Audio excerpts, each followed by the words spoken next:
The slopes of Mount Gilboa are a scene of utter chaos. Smoke chokes the air, thick and acrid, mingling with the agonized screams of dying men. The once proud army of Israel is shattered, broken against the relentless tide of the Philistine war machine. Everywhere you look, there is only defeat, a sea of fleeing soldiers and the grim, still forms of the fallen. But amidst this maelstrom of despair, one figure stands as a beacon of defiance. Jonathan, the beloved prince, son of Saul. He fights with the heart of a lion, his sword a blur of silver, a whirlwind of desperate courage against impossible odds. He is a warrior born, and even in this final, hopeless hour, he fights for his father, for his people, for his God. He is completely surrounded, a lone island of resistance in a Philistine sea. With a ferocious roar, he cuts down one, then two, then a third attacker.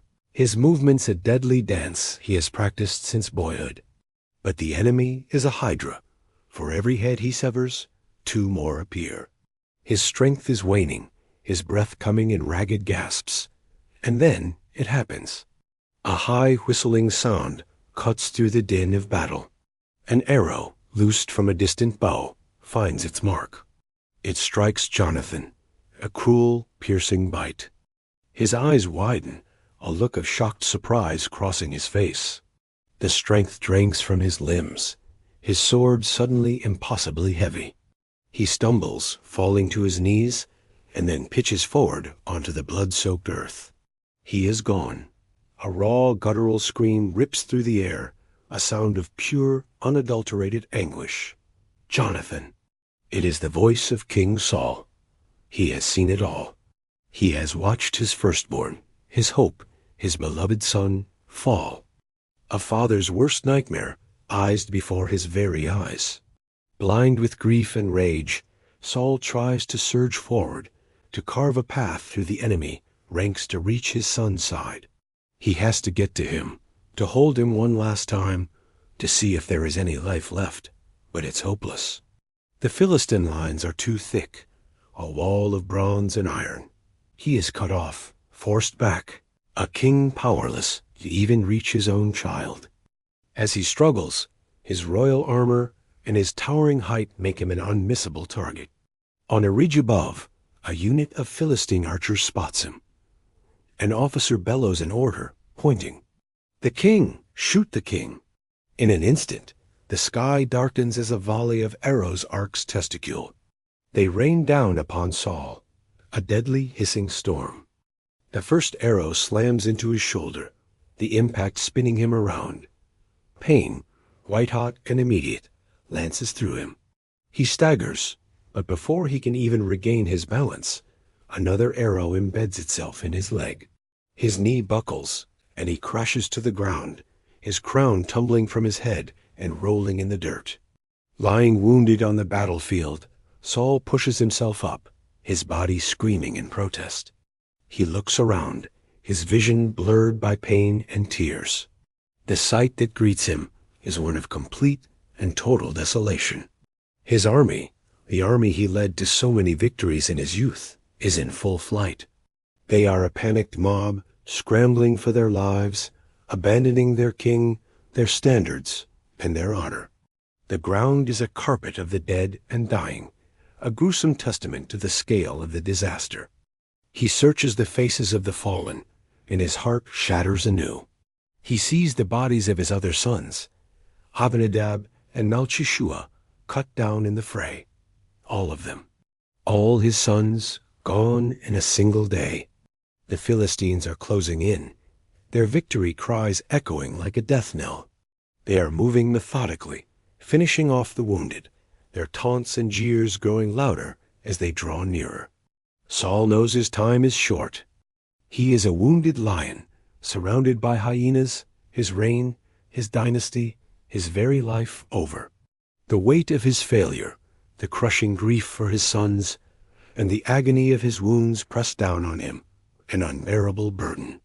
This is the end Samuel prophesied, the kingdom torn from his hands. With what little strength he has left, Saul turns to the one man who has not deserted him, his loyal armor-bearer, who stands trembling beside him. The young man's face is a mask of terror, his eyes wide with the horror of what he is witnessing. Saul's voice is a hoarse, strained whisper, each word an effort. "Draw your sword," he commands, his gaze locked on the approaching enemy. "Draw your sword and run me through." The request hangs in the air, a shocking, desperate plea. "Do it," Saul insists, "before these uncircumcised fellows come and capture me, before they abuse me, before they make a sport of the Lord's anointed." He would rather die by the hand of one of his own people than suffer the humiliation of being captured, tortured, and paraded as a trophy by his enemies. He has seen what they do to their captives, and he will not allow the king of Israel to become their plaything. He has lost his sons, his army, and his kingdom. He will not lose his dignity. But the armor-bearer is paralyzed by fear and reverence. His hand rests on the hilt of his sword, but he cannot draw it. He looks at Saul, the great king, the man he has sworn to protect with his life, and he just can't do it. "I cannot, my king." He cries, his voice shaking. "I cannot raise my hand against you." To strike the king, even at the king's command, is an unthinkable act, a sacrilege. The shouts of the Philistines are closer now, almost upon them. Saul can hear their heavy, running footsteps, the clang of their weapons. He can almost feel their hot, triumphant breath. There is no more time. The armor-bearer's refusal, born of loyalty, has sealed his fate. Saul closes his eyes, a flicker of resignation, perhaps even peace, crossing his tormented features. He has fought, he has struggled, he has raged against his destiny, but now the fight is over. He has run out of options. The path ahead is clear, the only one left to him. His voice is quiet, a final somber declaration to the uncaring sky. Then it is finished. With a final, agonizing surge of effort, Saul takes his own greatsword.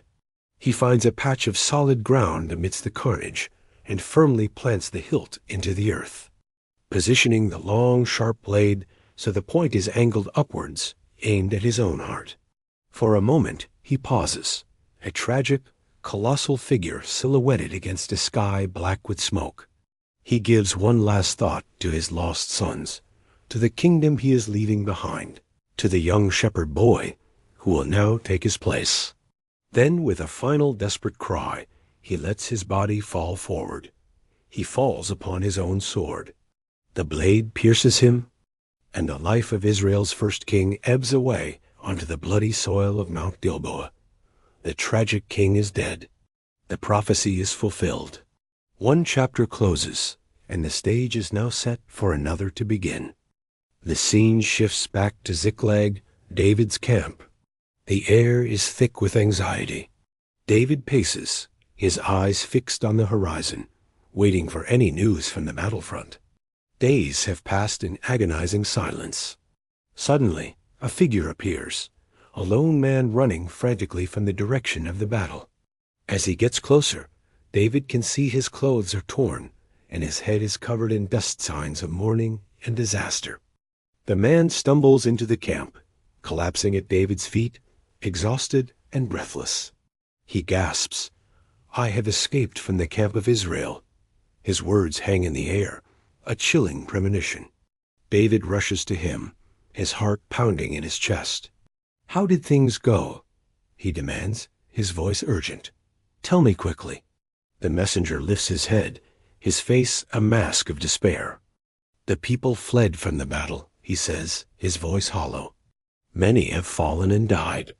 He pauses, taking a shaky breath before delivering the final devastating blow. "And Saul and his son Jonathan are dead also." For David, the world stops. The sounds of the camp fade into a dull roar. The faces around him blur. Saul, the king who hunted him, the man who was his father-in-law, and Jonathan ... his dearest friend, his soul brother, gone. The news is a physical blow, stealing the air from his lungs. His voice, when he finally finds it, is barely a whisper, trembling with disbelief and pain. How do you know? The messenger, an Amalekite, seems to misinterpret David's shock as eagerness. He reaches into a bag at his side, a confident, almost triumphant look on his face. He believes he is bringing the future king the news he's been waiting for. He pulls out two objects that glitter in the sun.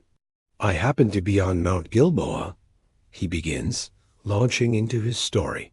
"And there was Saul, leaning on his spear. He asked me to kill him, so he wouldn't fall into the hands of the Philistines. So I stood over him and killed him." To prove his story, he holds up the spoils. "I took the crown that was on his head and the bracelet that was on his arm, and I have brought them here to my Lord." He offers them to David, a self-satisfied smile playing on his lips. He expects a reward, praise, perhaps even a high position in the new kingdom. He has, in his own mind, delivered the kingdom to David on a silver platter by eliminating his greatest rival. But David doesn't smile. He doesn't reach for the crown.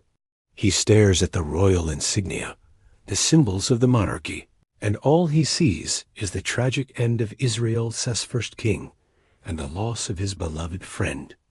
A wave of profound grief washes over him, so powerful it's a physical force. He lets out a cry of pure agony, a sound that rips through the stunned silence of the camp. Instead of celebrating, David grabs the fabric of his own tunic and, with a powerful heave, tears it from top to bottom, the ultimate sign of mourning. His men, watching their leader, are stunned into silence. This was not the reaction they expected. Their enemy, the man who made their lives a living hell for years, was dead. Shouldn't they be rejoicing? But David's grief is raw and real. He falls to his knees, the dust of the camp floor mixing with his tears. He weeps not as a king in waiting, but as a man who has lost a father figure and a brother. The Amalekite's smile vanishes, replaced by confusion and a dawning horror. He has horribly, terribly misjudged this man. David's men, seeing their leader's genuine sorrow, follow his example. One by one, they begin to tear their own clothes. The camp, which moments before was filled with anxious tension, is now engulfed in a wave of communal mourning.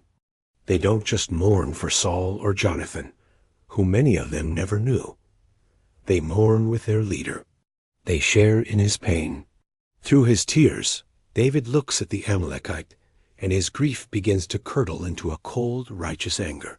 He rises to his feet, his face streaked with dirt and tears, but his eyes burning with a new intensity. He addresses the bewildered messenger, his voice low and dangerous. "Where are you from?" The man stammers, "I am the son of a foreigner, an Amalekite." David's gaze hardens. The Amalekites were ancient enemies of Israel. For this man to not only witness, but claim to have participated in the death of the king, was an abomination. David's voice rings out across the camp, filled with a grief-stricken fury. "How is it you were not afraid to stretch out your hand to destroy the Lord as anointed?" To David, Saul was more than just his enemy. He was the king chosen and anointed by God himself. To harm him was to raise a hand against God. The Amalekite had boasted of committing a sacrilegious act, expecting a reward for his crime. He turns to one of his young soldiers. "Go, strike him down." The command is swift and absolute. Before the Amalekite can even process what is happening, the soldier draws his sword. The messenger who thought he was bringing good news and securing his future dies on the spot. David stands over the body, his sorrow still palpable, but his resolve firm. He speaks, his words a final judgment for all to hear. "Your blood be on your own head, for your own mouth has testified against you, saying, 'I have killed the Lord's anointed.'" This act sets a powerful precedent. David is not a man who will rise to power over the bodies of his rivals. He will not celebrate the death of even his worst enemy, especially one anointed by God. His kingdom will be built on justice and righteousness, not on political assassination and opportunism. His grief for Saul and Jonathan is genuine, and his anger at the Amalekites' desecration is holy. As the sun begins to set over the grieving camp, David is left with the crown and bracelet of a fallen king. They are not trophies of victory, but heavy relics of a national tragedy. The path to the throne is now clear, but it is a path paved with sorrow. The weight of a kingdom is beginning to settle on his shoulders, and his first act, as the unofficial successor, is not to celebrate, but to lead his people in mourning. He has shown his men and all of Israel the heart of their future king, a heart that breaks for his nation, a heart that honors God's anointed, and a heart that values justice above personal gain. The day that could have been a triumph has become a testament to David's character, a somber and defining moment on his long journey to the throne. Your glory, O Israel, lies slain on your high places. How the mighty have fallen! Tell it not in Gath, publish it not in the streets of Ashkelon, lest the daughters of the Philistines rejoice, lest the daughters of the uncircumcised triumph. O mountains of Gilboa, may you have neither dew nor rain, may your fields be barren. For there the shield of the mighty was defiled, the shield of Saul no longer anointed with oil. From the blood of the slain, from the flesh of the mighty, the bow of Jonathan did not turn back, the sword of Saul did not return unsatisfied. Saul and Jonathan in life, they were loved and admired, and in death they were not parted. They were swifter than eagles. They were stronger than lions. O daughters of Israel, weep for Saul, who clothed you in scarlet and finery, who adorned your garments with ornaments of gold. How the mighty have fallen in battle. Jonathan lies slain on your high places. I grieve for you, Jonathan, my brother. You were very dear to me. Your love for me was wonderful, more wonderful than that of women. How the mighty have fallen. The weapons of war have perished. The words hung in the twilight air, a tapestry of sorrow, woven with threads of love, respect, and profound loss. Each soldier behind David felt the weight of those words, the finality of an era's end. This was not just the death of a king and a prince. It was the fall of heroes, the extinguishing of lights that had guided Israel. David's voice, though choked with grief, carried the strength of a leader who understood the magnitude of this moment. He wasn't just mourning a friend and a father figure. He was articulating the collective heartbreak of a nation. Holding the bow, a physical reminder of a covenant of friendship forged in faith and loyalty, David felt the loss with an intensity that was almost unbearable. This bow, once a symbol of Jonathan's strength and their shared bond, was now a relic of a love that transcended circumstance and position. Jonathan, the king's son, had loved David, the shepherd boy, without jealousy, without reservation. He had risked everything for their friendship, recognizing the divine hand on David's life even when his own father could not. Tears streamed down David's face, not of weakness, but of a deep, agonizing love. His lament for Jonathan was deeply personal, a cry from the heart for the brother he had found and now lost. Your love for me was wonderful, more wonderful than that of women. In a world defined by power, ambition, and conflict, their bond was a sanctuary of pure, selfless affection. It was a love that had protected him, encouraged him, and given him strength in his darkest hours. Now, a part of his own soul felt as if it had been torn away. As the last rays of the sun disappeared below the horizon, casting Ziklag in shades of purple and gray, a profound silence settled over the small army. The public lament was over, but the private grieving had just begun. For David, the path ahead was shrouded in uncertainty. He had lost his staunchest ally, his dearest friend. The man who would have been king had fallen, and now the mantle of leadership, once a distant prophecy, felt heavier and more immediate than ever before. The soldiers watched their leader, seeing not just a warrior mourning his comrades, but a man bearing the weight of a nation's future. His grief was their grief. His strength, in this moment of utter desolation, became their own. They saw a leader who was not afraid to show his heart, to be vulnerable in the face of immense loss. This act of public mourning, this poetic tribute, was a necessary catharsis. It honored the fallen, unified the living, and drew a definitive line under the turbulent reign of Saul. David looked up at the first stars beginning to appear in the darkening sky. The pain was still raw, a gaping wound in his heart. But beneath the sorrow, a sense of resolve began to form. The lament was a farewell, a closing of a chapter written in blood, sweat, and tears. It was an acknowledgment of what was lost, but also, in its own somber way, a preparation for what was to come. The mighty had fallen, and the weapons of war had perished. Now, someone had to pick up the pieces. Someone had to lead Israel out of the ashes of defeat and into the dawn of a new day. The time for weeping was ending. The time for action was at hand. He knew, with a certainty that settled deep in his spirit, that this was not the end of the story. It was the beginning of his. Last time, we witnessed the tragic end of King Saul and his son Jonathan on the battlefield of Mount Gilboa. The news shattered David, plunging him into a deep period of mourning. He lamented not just for his dearest friend Jonathan, but also for Saul, the king who had relentlessly pursued him. This act of grieving, this public display of sorrow for his enemy, was a profound testament to David's character. It showed a man who operated on a higher plane, one of honor, loyalty, and a deep respect for God's anointed, even when that anointed had become his tormentor. But time, as it always does, moves forward.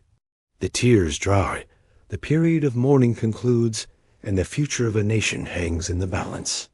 Israel is a ship without a captain, a flock without a shepherd. The Philistines, victorious in battle, are a looming threat. The people are scattered, leaderless, and desperate for a beacon of hope. And so, the eyes of a nation, or at least a significant part of it, turned towards the one man who had consistently shown strength, wisdom, and divine favor. Our story picks up in Hebron, an ancient and significant city in the heart of the tribe of Judah. The air is thick with anticipation.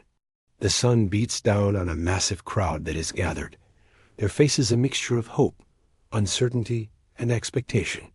The elders of Judah, men with beards as long as their memories, have convened. They have seen the decline of Saul's kingdom, the chaos, the fear. They remember a different time, a time when a young shepherd boy, full of life and courage, stepped onto the national stage. Through the throng of people, a path clears. A figure walks forward, and it's a familiar one, yet changed. This is David, but he is not the boy who faced Goliath with a sling and a stone. He is not the young court musician soothing a troubled king. He is not the desperate fugitive hiding in caves and living on the run. The years have chiseled new lines onto his face, lines of hardship, of loss, of leadership. His shoulders are broader, not just with muscle, but with the weight of responsibility he has carried for his men and their families. His eyes, once bright with youthful zeal, now hold a deeper wisdom, a quiet strength forged in the fires of adversity. He has been a shepherd, a warrior, a leader of a band of outcasts, and a diplomat in a foreign land. Every trial, every betrayal, every victory has been a lesson, shaping him into the man who now stands before the leaders of his own tribe. One of the most senior elders steps forward, his voice raspy with age, but firm with conviction, speaking for all who are gathered. He looks David in the eye, and the connection is immediate, personal. "We are your own flesh and blood," he declares. This is not just a political statement. It's an embrace. It's a reminder of shared heritage, of kinship. It's the tribe of Judah claiming their own. The elder continues, his words echoing the sentiments of the people. "In the past, while Saul was king, you were the one who led Israel." This is a crucial acknowledgement. They are not rewriting history. They are stating a fact that everyone knew to be true. Even when Saul wore the crown and sat on the throne, It was David who was the true military leader. It was David who led the armies of Israel to victory after victory. It was David who the people sang about in the streets. Saul has slain his thousands, and David his tens of thousands. They remember his courage, his strategic brilliance, and his success. They are saying, in essence, "You were our leader then, even without the title. It's time to make it official." Then, the elder invokes the highest authority, the ultimate endorsement. "And the Lord said to you, 'You shall shepherd my people Israel.'" This is the moment everything has been building towards. It's a callback to years ago, to a young boy in Bethlehem, when the prophet Samuel first anointed him in private. That was the promise. This is the beginning of its fulfillment. The reference to being a shepherd is deeply significant. David began his life as a literal shepherd, protecting his father's flock from lions and bears. Now, the skills he learned in the fields, vigilance, courage, care for the vulnerable, are to be applied to the entire nation. God's people are the flock, and David is to be their shepherd king. The elder doesn't just speak these words. He acts on them. He lifts a ceremonial horn, polished by time and tradition, filled with fragrant consecrated oil. This is the symbol of anointing, of being set apart for a sacred purpose. It's the same ritual Samuel performed all those years ago. But this time, it's not a secret. It's public. It's a confirmation. As the elder tilts the horn, the thick golden oil flows, trickling down over David's head, running through his hair and down his beard. The scent fills the air. David closes his eyes. This is not a moment of triumphant celebration for him. Not yet. It's a moment of profound, soul-crushing weight. He can feel the physical sensation of the oil, but what he truly feels is the spiritual weight of the calling. He feels the anointing, the divine appointment, seeping into his very being. In this moment, he feels the full gravity of what is being asked of him. He is no longer just David of Bethlehem. He is no longer just the captain of a band of misfits. He is the chosen king, responsible for the welfare, the safety, and the spiritual health of God's people. The joy will come, but first comes the acceptance of this monumental burden. The elder, his duty done, steps back. His face, once solemn, now breaks into a joyful cry. He raises his hands to the sky and bellows a declaration that will echo through history. "Long live King David!" The crowd, which had been watching in hushed reverence, erupts. The single voice of the elder is swallowed by a tsunami of sound. "Long live the king! Long live the king!" The chant is a physical force, a wave of acceptance, loyalty, and overwhelming joy. Men, women, and children, who have lived in fear and uncertainty, now have a king. Their king. A king of their own tribe. A king who has proven his worth. A king chosen by God. As if to punctuate the moment, a blast of trumpets rips through the air. The shofars, the ram's horns, sound a deafening, triumphant call. It's a sound of coronation, of victory, of a new beginning. The sound reverberates off the stone buildings of Hebron, across the hills of Judah, and into the heavens. The shepherd boy from Bethlehem is finally king. The fugitive has come home. The long years of waiting, of running, of trusting in a promise that seemed so distant, have finally come to an end. A new chapter for David and for the nation of Israel has just begun. But this is only the first step. David is now king of Judah, his own tribe. The rest of Israel, the northern tribes, are still in disarray. They had been loyal to Saul, and the house of Saul is not yet gone from the picture. The path to uniting a fractured kingdom will not be easy. It will be paved with political maneuvering, with diplomacy, and sadly, with more bloodshed. The celebration in Hebron is real and deserved, but the work of the shepherd king is just starting. He must now find a way to gather the scattered sheep of all 12 tribes into a single unified flock under his rule. The anointing in Hebron was the fulfillment of one promise, but it was also the beginning of a much larger, more complex challenge. David has the crown of Judah, but the throne of all Israel still awaits.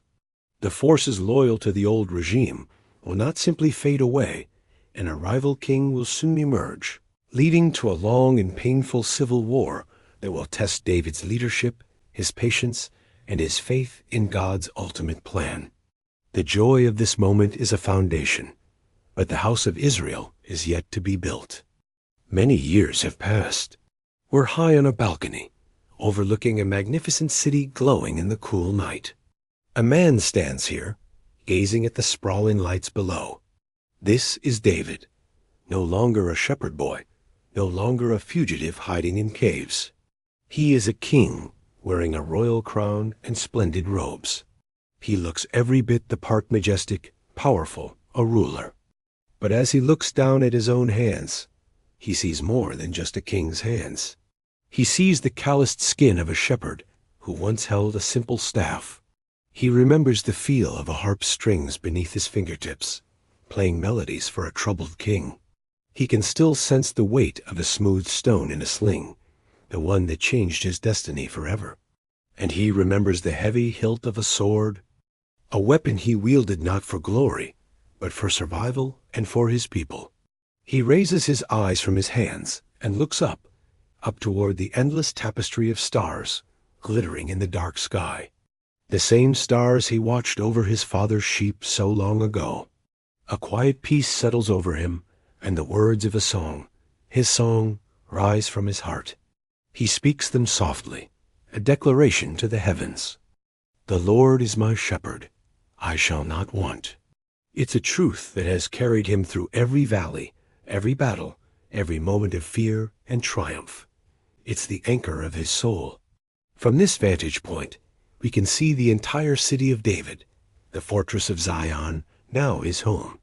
It's a beacon of light and strength, a testament to a long and arduous journey.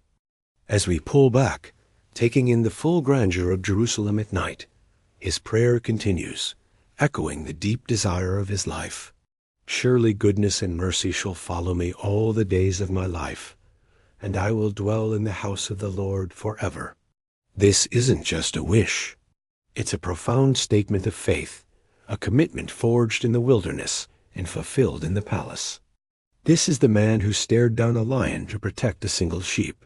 This is the boy who faced a fearsome giant to protect an entire nation. And this is the warrior who conquered his own ambition and ego to protect his king. Even when that king sought his life, he waited, he trusted, he endured. And through it all, he held on to his relationship with God above everything else. David, the shepherd, the musician, the giant slayer, the fugitive, and finally, the king. Described as a man after God's own heart, he had at last ascended the throne. His story is a powerful reminder that our beginnings don't define our endings, and that true strength is found not in power or position, but in a heart that is fully devoted. Thank you for joining us on this incredible journey through the life of David. If his story has inspired you, please like, share, and subscribe for more content like this. We'd love to hear your thoughts in the comments below. What part of David's life resonates with you the most? Thanks for watching.